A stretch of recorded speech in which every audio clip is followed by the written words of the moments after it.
C'est maintenant à votre livre. C'est pas mon livre, à votre livre. C'est le livre, enfin, le livre que vous venez le livre de mon maître. présenter. Votre maître, c'était votre maître. Vous avez été très proche de lui.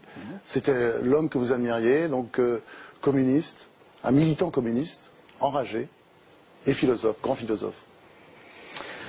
Oui, enfin c'était mon maître et celui de quelques autres. Je crois que c'est un des philosophes avec Michel Foucault, Jacques Lacan, qui ont vraiment constitué ce fameux moment 68, cette pensée structuraliste qui a été si importante au siècle dernier. Je pense que de toute cette constellation-là, il était probablement l'étoile la plus brillante. On a découvert en 1980, ça a éclaté comme un coup de tonnerre, et d'ailleurs toujours la même histoire. Est-ce qu'on savait, est-ce qu'on ne savait pas, mais on l'avait toujours dit, etc., qu'il était fou allié, au sens propre, le jour où il a étranglé son épouse. Bien. Et ça, c'est resté comme une espèce d'énigme béante. Comment est-ce que l'un des plus grands philosophes du XXe siècle peut être aussi ce grand timonier de la nef des fous? On ne savait pas comment les deux se composaient ensemble. On a retrouvé, grâce à Olivier Corpet et grâce à l'IMEC, on a retrouvé ce document extraordinaire que sont les lettres que Louis Althusser a écrites à sa femme, celle qu'il assassine donc en 1980, pendant 40 ans. C'est ce paquet de lettres, ce paquet de mémoires sortis des caves de l'oubli, en effet, que j'ai préfacé et qu'Olivier Corpet publie aujourd'hui chez les lettres d'amour qu'il écrivait à la femme qu'il a tuée, qu'il a fini par tuer. Fabrice. Oui, non, mais c'est très intéressant de voir le parcours d'Althusser. Votre préface est très importante. Très belle préface, hein, on va le dire, hein, parce que vraiment très belle préface. Et il y a une phrase... Peut-être meilleure que certaines des lettres. Arrêtez. Toutes, hein, oui. Les lettres d'amour, il faut être un spécialiste. Il faut être un spécialiste pour les lettres d'amour. Non, j'ai lu votre préface, elle m'a beaucoup intéressé. Il y a une phrase que vous écrivez, et vous allez comprendre pourquoi je l'ai notée. J'ai vécu ma jeunesse dans l'illusion d'être un soldat de la grande armée magnifique dont il était le général. Eh bien, le général prenait ses ordres chez son psychiatre. Oui. Et au fond, dans votre préface, il y a un exercice auquel vous vous livrez que j'ai trouvé d'une cruauté rare. C'est que vous démontez un à un les concepts althussériens en montrant qu'ils viennent en fait de sa folie, de sa maladie. Et dans une certaine mesure, j'ai trouvé qu'il y avait quelque chose d'injuste là-dedans. Ouais.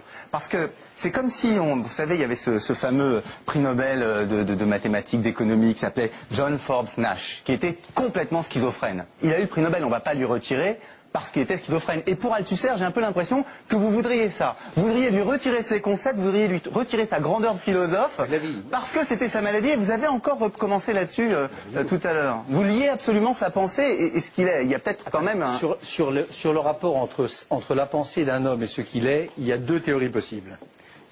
Pour schématiser, il y a la théorie Proust contre Sainte-Beuve, muraille étanche entre les deux. D'un côté la pensée, de l'autre la vie, aucun rapport. Et puis vous avez le point de vue, disons, nietzschéen, c'est-à-dire une philosophie, c'est une biographie mise en concept, qui pense au contraire qu'il y a des liens et des passerelles entre les deux ordres. Mais vous ne cassez pas Nietzsche, vous ne cassez pas Nietzsche. Attendez une seconde. Sur sa folie. Attendez. Entre ce qu'on est et ce qu'on pense, est-ce qu'il y a d'un côté il n'y a pas de rapport contre Sainte-Beuve, de l'autre côté il y a des passerelles, ce que pense par exemple un Nietzschéen et ce que moi je pense. Je crois en effet qu'il y a des rapports obscurs, très mystérieux, qui n'apparaissaient pas jusqu'à présent et qui apparaissent grâce à cette correspondance entre la pensée d'Althusser et ce qu'il vivait sur son lit de douleur quand il subissait ces électrochocs atroces, nu sur ça et sanglé dans son lit d'hôpital, électrochoqué jusqu'au délire. Il y a un lien entre les deux. Ça invalide pas les concepts, je dis l'inverse. Je dis dans cette préface, non, je dis dans cette préface que je n'ai pas changé depuis l'époque, il y a 35 ans, où je disais cet homme à qui j'ai bien failli tout devoir. Oui, mais enfin, je n'ai pas changé. Vous en parliez avec plus d'admiration qu'aujourd'hui. Mais c'est pas vrai. Alors, j'étais un peu vache sur les lettres. J'étais un peu vache sur les lettres, je le reconnais. Pour donner envie de lire ce livre, en dehors de la préface magnifique, est-ce que vous pourriez pas lire un extrait de... Oui, moi je trouve, contrairement à vous, je trouve que ces lettres sont absolument magnifiques. Il y en a des très belles. Il y en a des très belles lettres. Les lettres, donc, que ce grand philosophe, prétendu grand philosophe, écrivait à sa femme avant de l'assassiner. Mais vous assassinez là, dans tous les coins, là, pour le coup. Non, je trouve très belles lettres, très beau chant, très belle histoire d'amour, très belle réhabilitation de cette femme. Qui se termine pas très bien, oui. Attendez, oui. Hélène Le Gossien, la victime pour le coup, c'était le fantôme de cette affaire. On ne savait rien d'elle. Et brusquement, je trouve que ça n'est pas le moindre mérite de ce livre, c'est qu'elle prend un visage, un corps, une vie, une existence. C'est une formidable réhabilitation de cette femme. Alors lisez-nous un petit extrait, comme vous lisez tellement bien. Bon, oui. C'est l'une des premières lettres que vous avez postitées.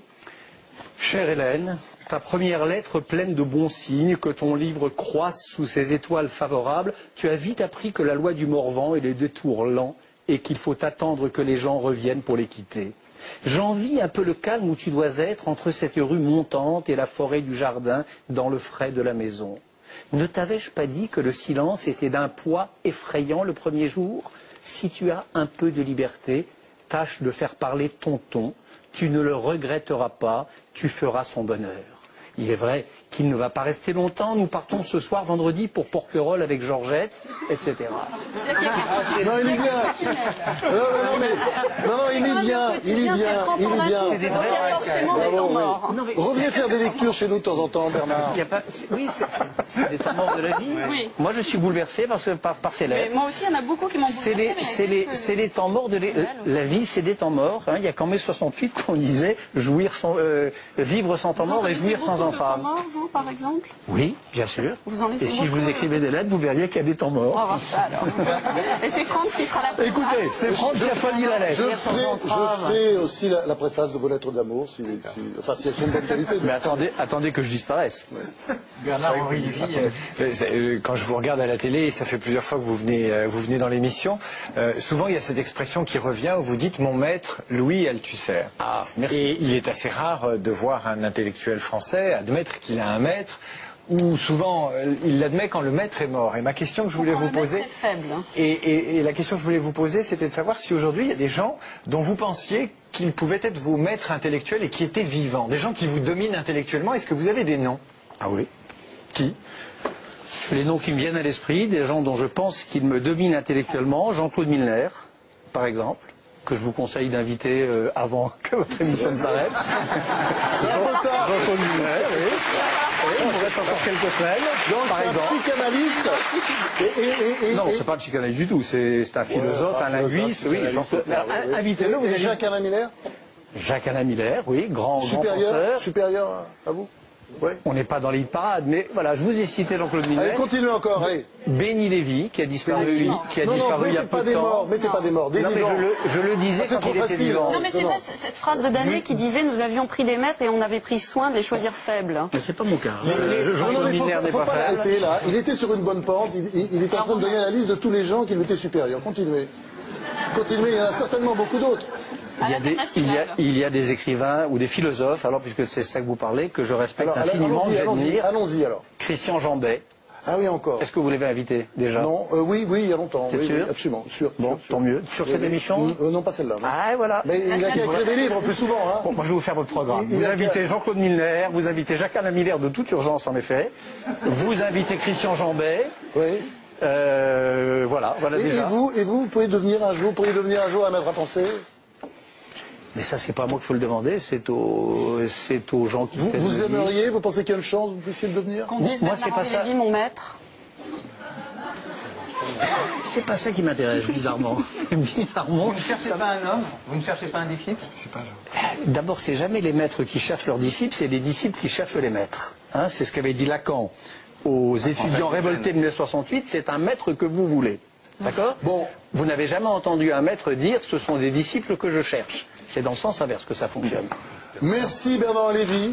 Hein?